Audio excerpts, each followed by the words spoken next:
天佑至宗皇帝驾崩，其弟楚让继位。不久之后，至宗次女九龄公主奉旨下嫁武德司统领陆云奇。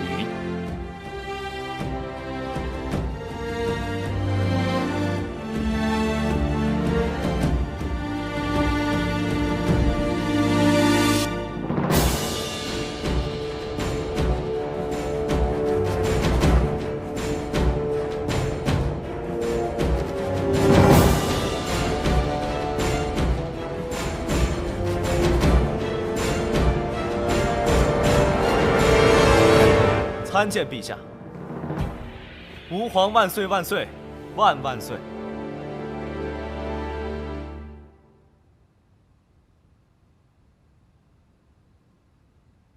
九龄莫不是有何委屈啊？如此吉日，你这是怎么了？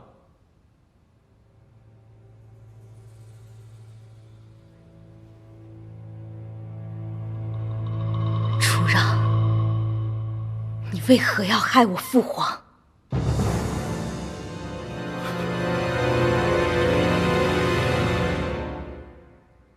何出此言呐？我已经查明了真相，我父皇驾崩是因为惨遭你的毒手，手足相见，你真的好很多。太医院早有定论，皇兄归天乃是旧疾复发，你莫不是听到什么流言了？我父皇驾崩当日，你是不是去过御书房？你走了之后，我父皇他是不是因为旧疾复发不治归天？可是他的脖子上为什么会有相公的勒痕？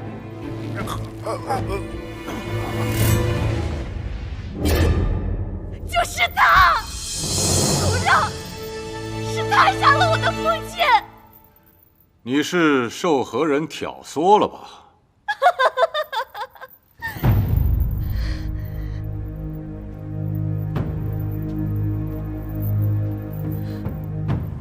你，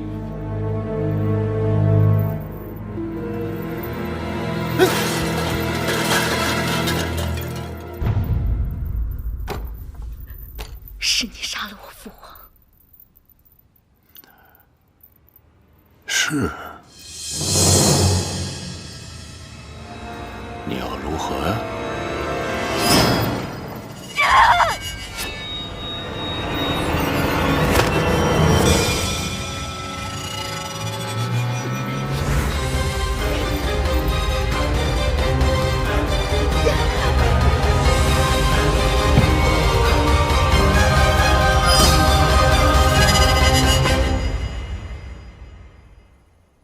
向九龄告密的人是谁？查到了吗？九龄怎么样了？禀陛下，动了大刑，可他就是不肯招供。哼，老奴仔细检查了一遍，跑了个丫鬟，叫冰儿。你说这个九龄该怎么处置啊？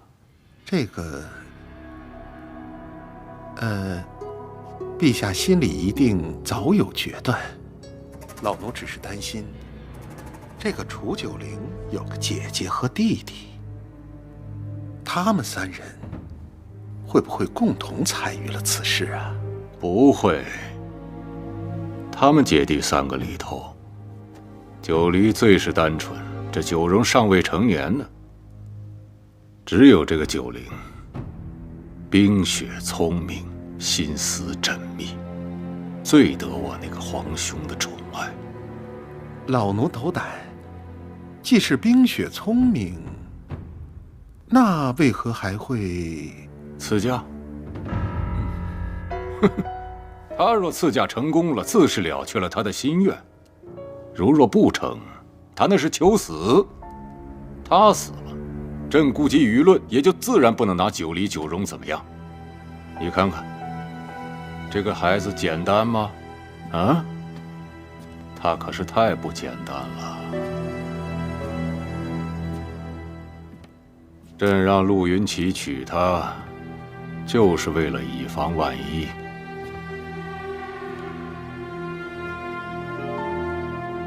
既然他不说，那就没必要再问了。老奴明白。这次可不要有人再跑了。老奴万死。楚九龄，起来吃饭了，吃完饭送你上路。上岗。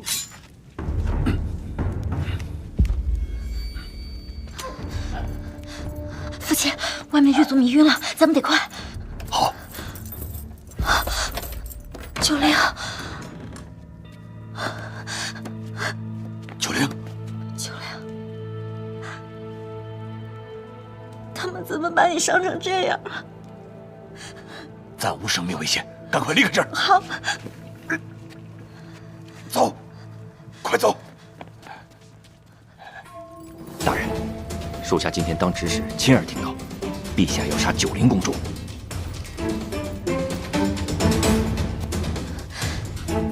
父亲，快些走！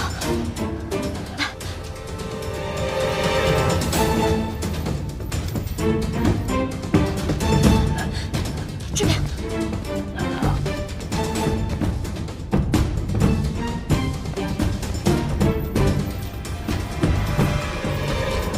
等等，父亲，伍德斯的人发现九龄不见，一定会搜查整个京城，到时候我们谁也逃不了。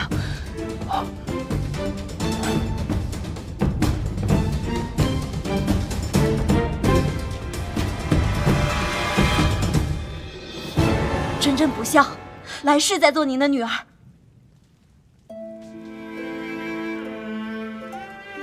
九龄，我们随父亲学医数载，早已是一家人。先皇对君家恩重如山，如今能有机会报恩，是我君家之幸。你要替我好好活下去。遭追了！怎么样？快！拿水，快救火！是大人！快！快点！快救火！快点！小梁！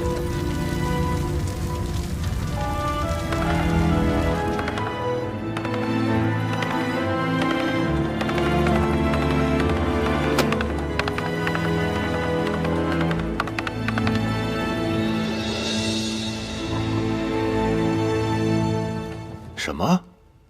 九龄葬身大火？臣赶到的时候，已经来迟一步。那关押之处如何会走了水啊？是臣失职，臣一时不察，竟让公主纵火自焚。自焚？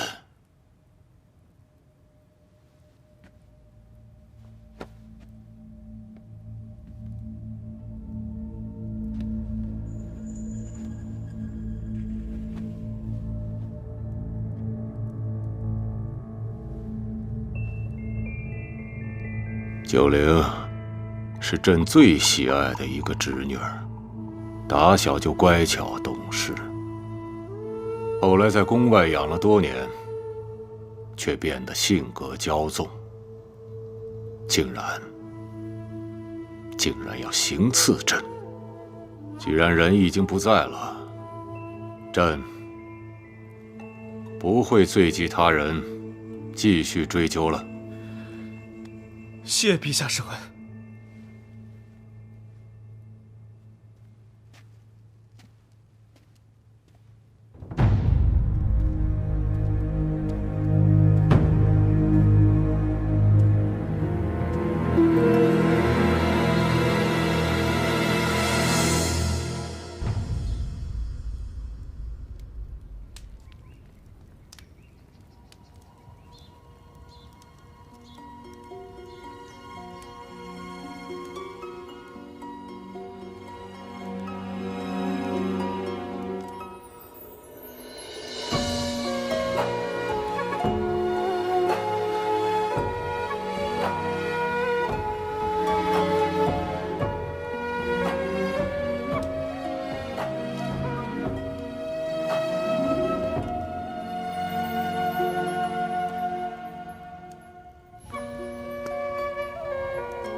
师父，我的脸。九灵啊，为师用秘方给你换了一回的容貌和声音，只是可惜，你原来的脸和声音。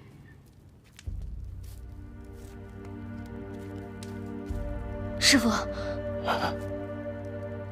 真真呢？真真她已经走了。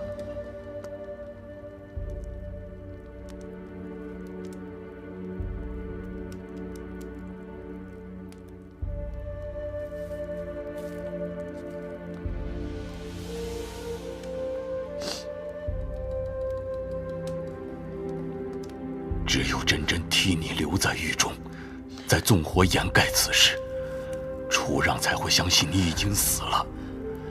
你秘密在我身边学医的这些年，也是我和真真最快乐的几年。先皇对我有恩如天，你落难了，我和真真岂会袖手旁观？九灵，我们君家是自愿报恩的。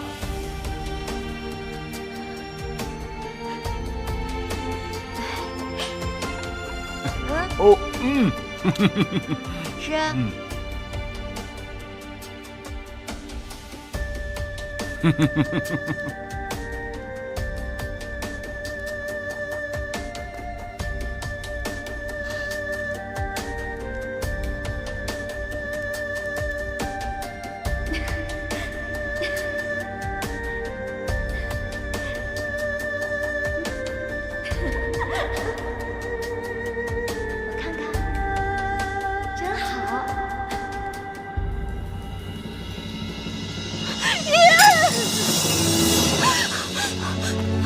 我要去找真真，我要去找真真，你让我去找真真。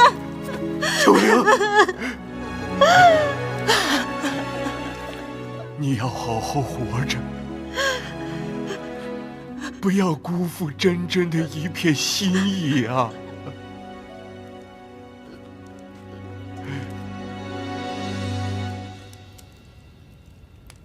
父皇驾崩，我们姐弟三人就成了楚让的眼中钉。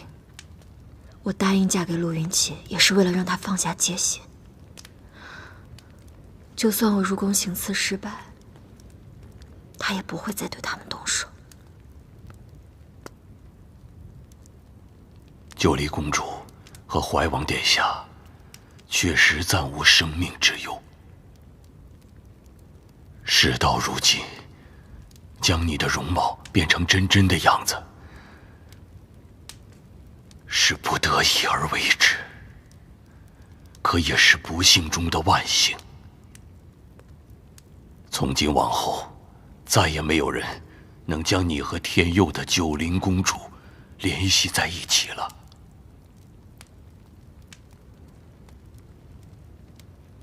师父有所不知，父皇的贴身侍女曾经告诉我，父皇是惨死在楚让手中。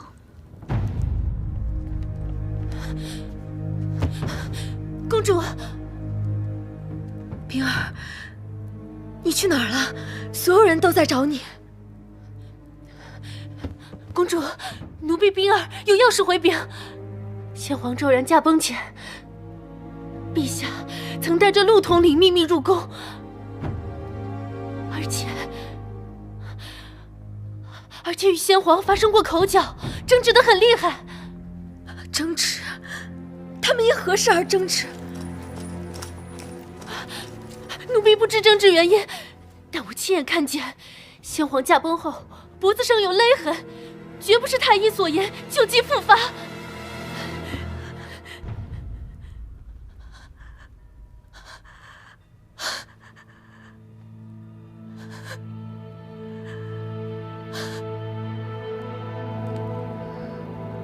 师父，我不甘心。孩子，老天自有公道，但你要活下去才能讨回公道。你的命定要好好珍惜。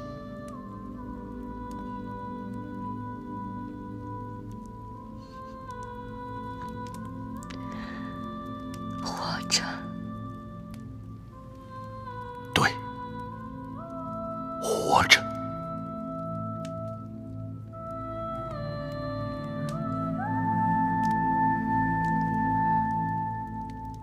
师父，您因为我失去了女儿，以后我便是君真真。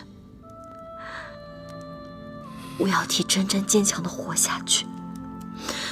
好，只有活着，才能讨回公道。好孩子。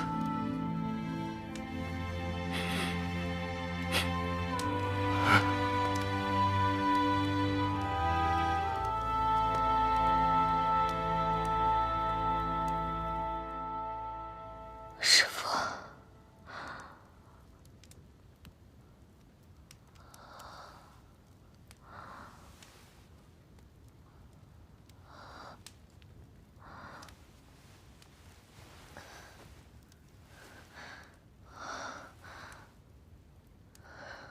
父，师父，师父。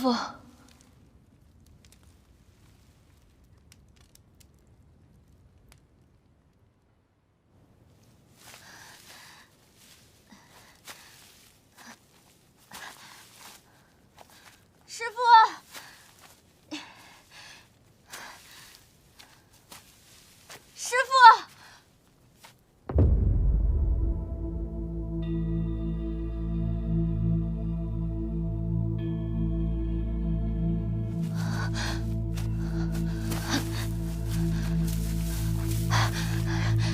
师父，师父，师父，师父。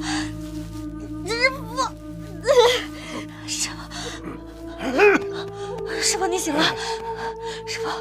师父，我是九灵。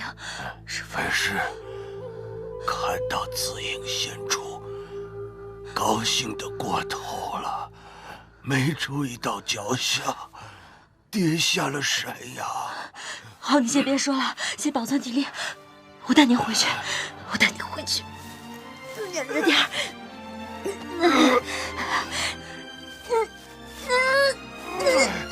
九灵，师父，没用的。来人！九灵，来人！九灵，这是我们君家祖传的玉佩，你拿好了。你记住，以后你不再是楚九灵，你就是君真真。我不，我谁也不是，我只要师父活着，你听到了吗？师父，如今有件事必须交代于你。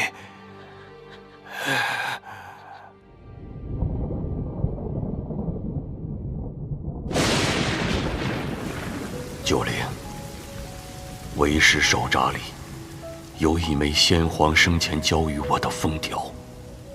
事关太延3年，太上皇被北齐人杀害一事，先皇曾怀疑此事与楚让有关，命我暗查。不久后，他却被楚让所害。我想这便是楚让发难的缘由，也是楚让的软肋所在。如今你势单力薄，断不可贸然回京自投罗网，不如先行前往泽州彻查此事。真真的外祖方家在泽州家大业大，是你最好的安身之所。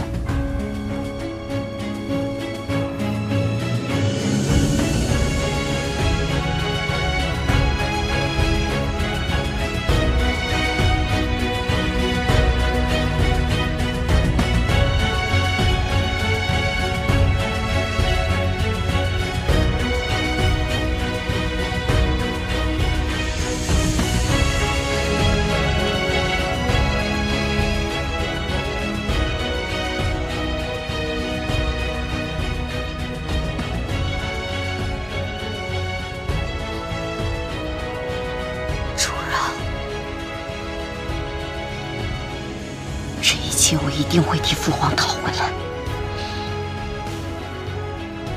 让真相大白于天下。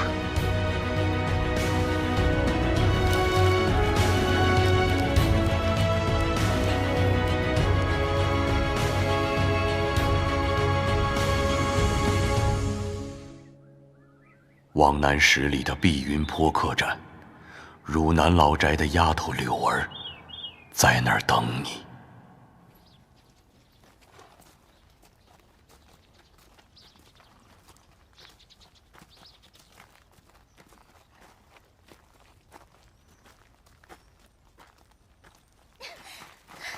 放开我！光天化日的，你们要干什么？干什么？卖了你给我抵房钱。嘿，还有没有王法了？我要去官府告你们！你骗吃骗喝1个月，还要告我？谁骗你了？我们家老爷小姐肯定会来的。要不是我钱袋被偷了，谁会欠你们房钱啊？对，编，你接着编，我听了多少遍了都。你家老爷小姐什么汝南君家华佗在世，让你在这里等他们。开始就不该相信你，你个乡巴佬！我们家老爷就是神医在世，就是让我在这儿等，他们肯定会来的。他欠多少钱，我还。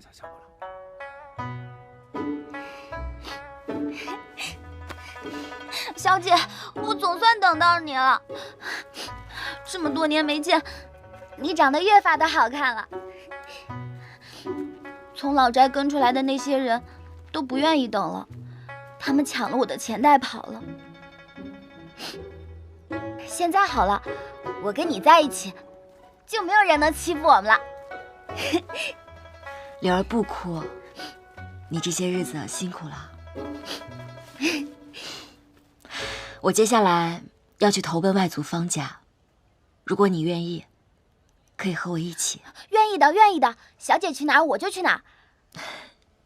只是那方家是商户之家，我怕您去了泽州之后会觉得委屈。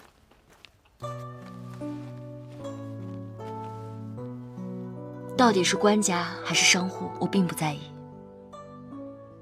因为什么身份都不重要。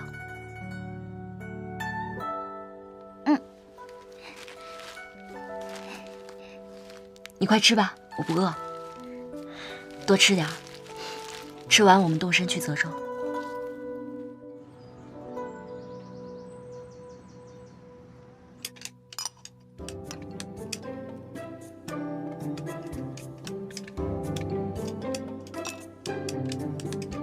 手劲这么大，跟着算盘欠你银两似的。我打小就没个轻重，妹妹又不是不知道。德胜昌的算盘都被我打烂多少个了，不差这一个。大小姐、二小姐，家里来客人了。咱们家什么时候客人断过？你慌里慌张的做什么？说是老夫人的外孙女。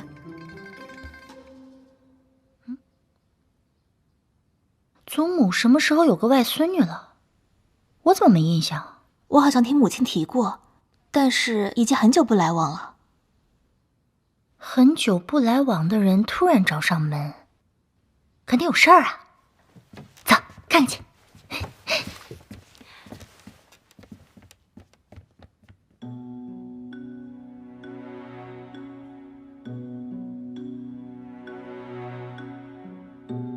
你是玉贤的女儿，君真真。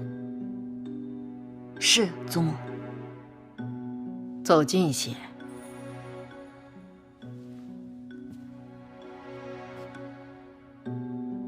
你长得并不像玉贤，兴许像你的父亲。玉贤出嫁到汝南，便再没有回来。玉贤走了这么多年，消息传来的真真假假，分不清楚。你母亲是怎么亡故的？母亲走的那年我才3岁，她是不幸感染了风寒，治了大半年也没好。没熬过那年冬天便走了。祖母啊，姑母的事儿咱们都不知晓啊，她这空口无凭的，怎么能认定她就是君家的孩子啊？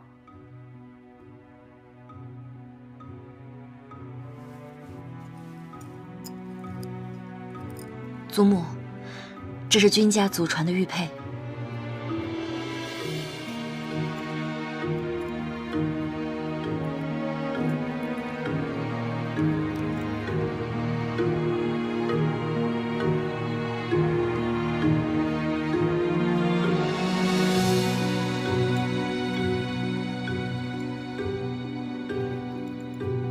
珍珍，不是舅母苛责，你也说了这是君家的玉佩，你还有没有别的物件？比如你母亲的东西，或是汝南的文书之类的？切，果然，又是一个来方家混银子的。姐，你就少说2句吧。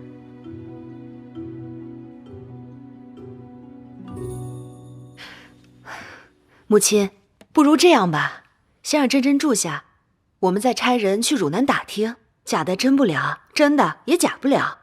若是这样对峙下去，怕是会寒了孩子的心啊。那就先住下吧。锦绣，你派人到西阁的院子打扫打扫。你们大家也都下去吧，我再跟他聊聊。是。玉贤离家的时候什么都没带，就带了一个镯子，那是我传给他的。他很喜欢这个镯子，出嫁前他经常开玩笑说要把这镯子留给他孩子。这镯子他留给你了吗？母亲走的时候，父亲难过不已。那只镯子给母亲陪葬了。你还记得那是一个什么镯子吗？老夫人的首饰多为翡翠，想必她是偏爱翡翠的。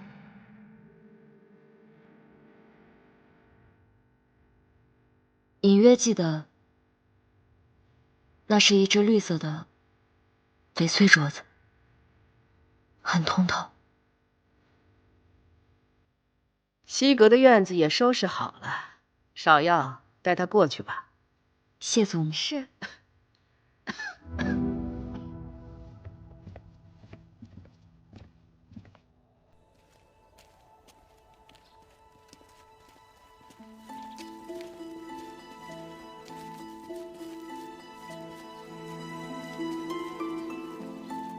方才不过是落脚方家的第1关罢了，但要想在这里真正立足，并非易事。眼下我必须寻找时机，赢得方家人的信任。珍珍，愿你在天之灵保佑我，尽快查清泽州隐秘。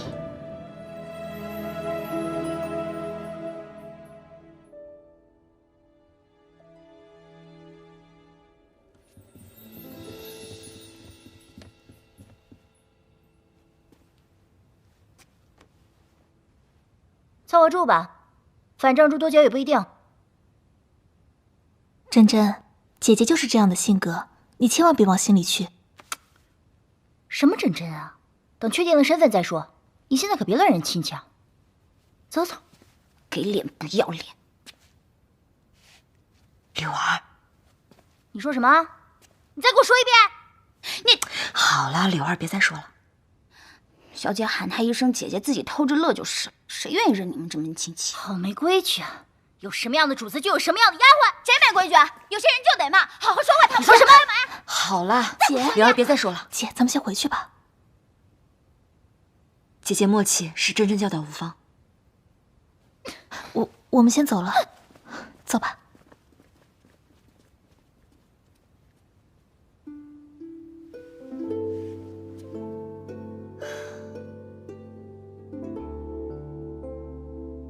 小姐，我以后不会了。你呀，我们刚到方家，要谨言慎行才好。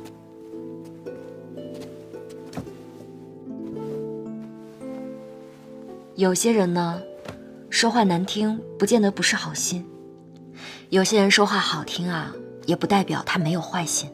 什么难听好心？好心又不分，小姐，你把我给绕晕了。你渴了吧？我给你找杯水喝。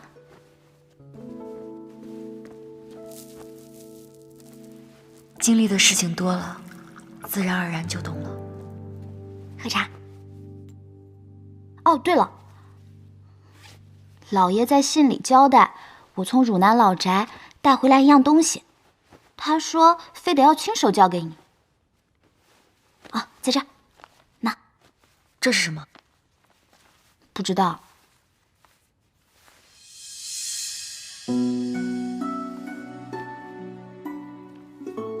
这写的什么呀？如此重要。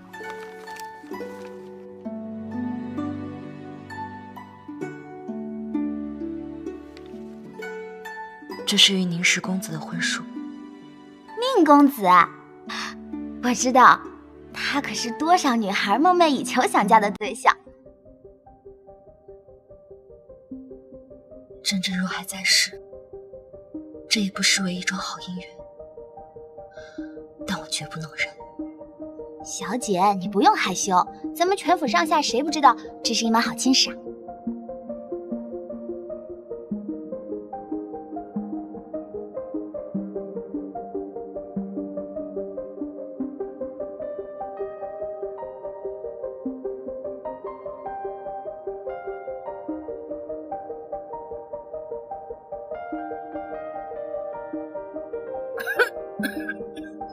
祖母，今天厨房做的这道菜不错，您多吃点。祖母若是今日咳嗽呢，就少吃些油腻的，多吃清淡一些比较好。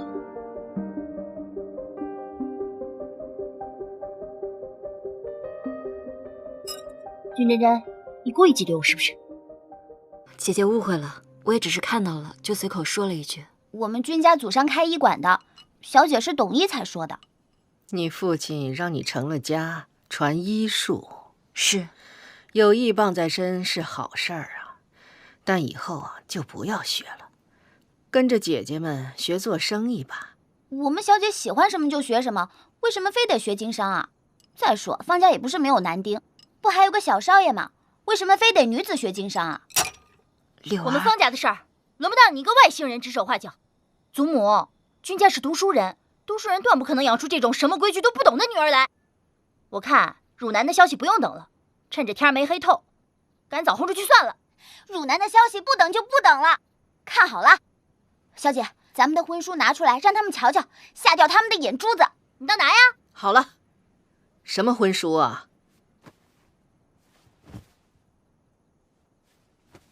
你倒是拿呀！怎么，人是冒牌的，婚书也是冒牌的？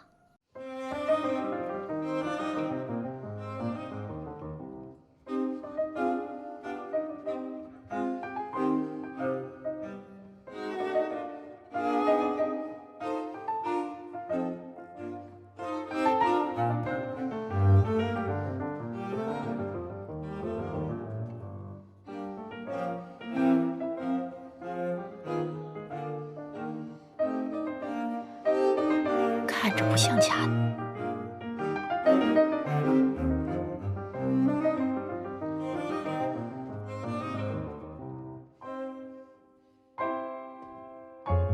你跟宁家定了亲？是。早就该把婚书拿出来，免得让家人误会。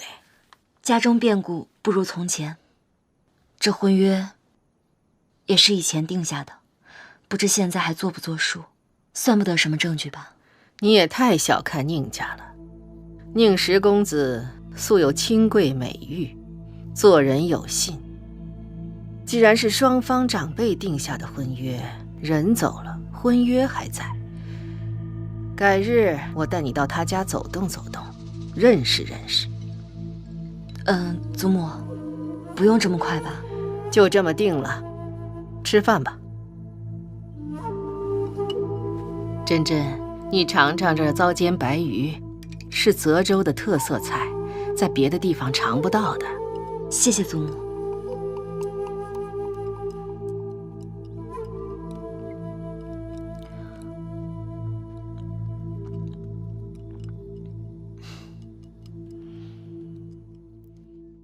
君真真，收拾你的东西，滚回汝南去！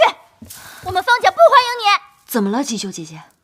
祖母为了你的婚事都气出病来了。什么？少在那假惺惺的装好人了。昨晚是不是你去祖母屋里，催着她今天去宁家了？我是去了祖。你不用解释，没人想听。为了你这门破婚事，祖母被宁家的那对母女嘲讽得心口疼，回来差点晕过去。你要是还要脸，现在就给我收拾东西，马上滚蛋！快点换水！你别进去，你还想把祖母气成什么样啊？瞧完了吗？瞧完了赶紧走，别再眨眼。大夫，如何了？从脉象上来看，老夫人乃是急火攻心所致。祖母是心病，还需要心药来医。宁夫人，坐吧。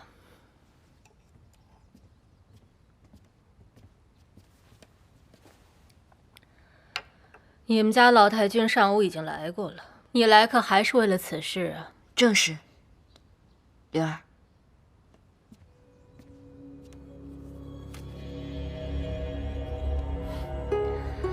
这婚书不是我不认，只是我们家老太爷从来就没有提过这件事情。再说了，老太爷已经驾鹤西去，就凭你的一面之词，我很难相信。您不知道，不代表他没有。这婚书上明明白白有着老太爷的签字，这总错不了吧？结亲是结亲，可不是结仇啊。有的时候做事可不能只凭手段。你纵然一时如愿了，可是你难过的是一辈子。既然如此，那宁夫人打算怎么拿回这封婚书，让我退了这门亲事呢？君小姐，我已经说过了，我们家老太爷从来没提过这事，救命之恩也没提过。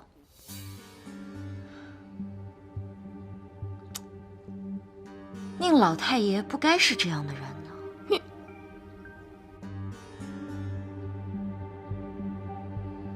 我听闻你们家在这个地方是祖传行医的，想必救过的人不计其数吧？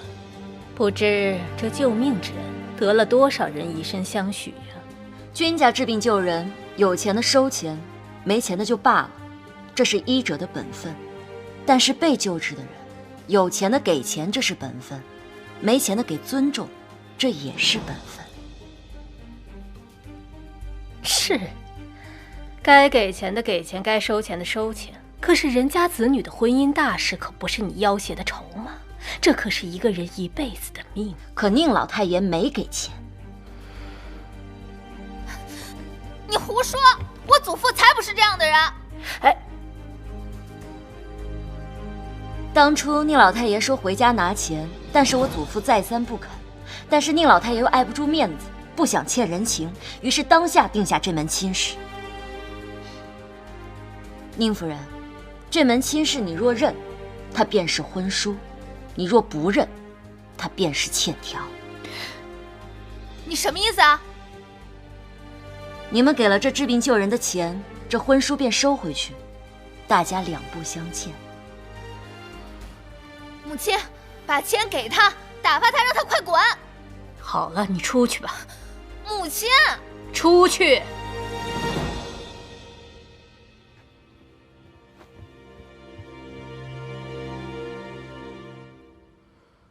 君小姐是不是觉得很委屈？宁夫人也觉得很委屈吧？是啊，我这做母亲的耗费心血如珍宝般养大的儿子，突然之间被恶狗咬了一口。